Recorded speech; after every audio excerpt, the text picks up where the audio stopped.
Hi there everybody, Mars here, the teaching professional at Southwick Park Golf Club.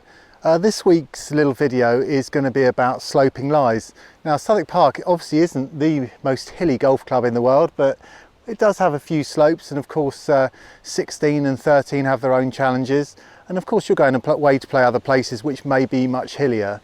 So there's a few things to take into consideration when the ball is above, below your feet, etc.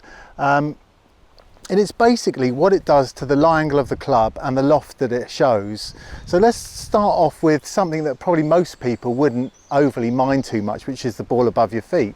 Because of what it does to your swing, if you've got a bit of a slice, that's probably a lovely cure. So here's what you need to do with the ball above your feet.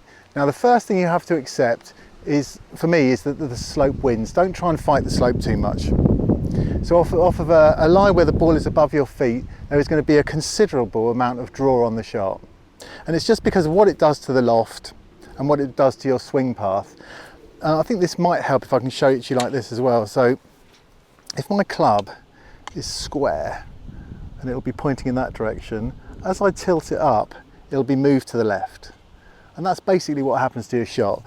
So there's a few things to take into consideration now. That first off is lean into the slope a little bit, because one of the keys to this is balance. So if you've leant into the slope a bit, so you're going to have to feel that weight into the front of your feet a little bit. And because of what it does to the length of the club, you're probably going to come down a little bit. So we're down the shaft, towards the end of the grip, onto your toes a bit, and just aim to the right. Allow that ball to curve back in. Only experience and practice will show you how much to do that. But basically that's the way to look at it. That the slope wins, ball above your feet, not too bad. Definitely harder is the ball below your feet. This is the one that's much more challenging to the shot shape. It won't slice as much as this will hook. It's because of the way that clubs are made. Oh, and one very important thing, the more loft you have, the more loft to a club. So a pitching wedge is going to go further left than a 4-iron, if that makes sense. Because of the loft of the club, as it flattens, that means it curves even further. So that's one. So obviously with this ball below your feet, it will fade a little bit naturally because of what it does to your swing path. You want to do two things. Lower yourself. So you're going to bend your knees a little bit, take yourself down into the slope a little bit and tilt over a bit, because a lot of these shots are all about balance and keeping your balance through the shot. One of the really hard things to do on these downhill lies is to make sure you've turned through enough without being pulled forward and falling down the slope. But that's one thing you must do. You must really endeavour to turn through all of these shots in order for you to make the right sort of contact. If you start to pitch forward, you'll hit it almost anywhere in the club, probably nearer the shank. So definitely a challenge. So uphill lie's not too bad, downhill lie's much harder. Uphill, ball above your feet.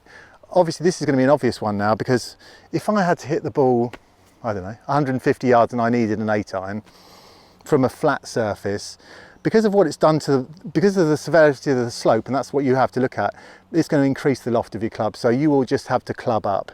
Maybe it's a 1 club or a 2 club slope, who knows? You'll have to do that with practice and experience. The key to this one is bracing against the slope and making sure you get some travel upwards, because the easy thing to do on this is to get sucked backwards and fall off balance and top it. So you've really got to make sure you've pushed up the slope, and as you start to go, you're going to have to make a really positive drive upwards.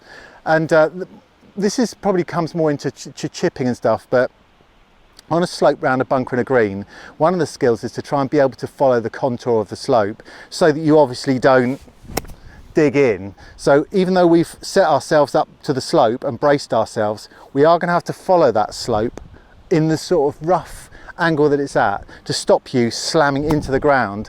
So that's definitely one for up and downwards ones as well. These are obviously just the same.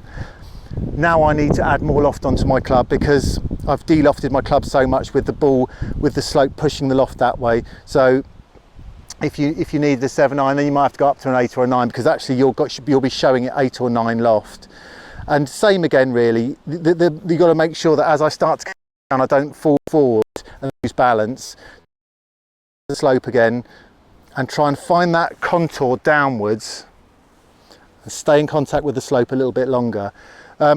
downhill one's obviously the hardest one of the lot, I think, because it's going to be very difficult to elevate the ball. Now that's just a little taste of sloping lies.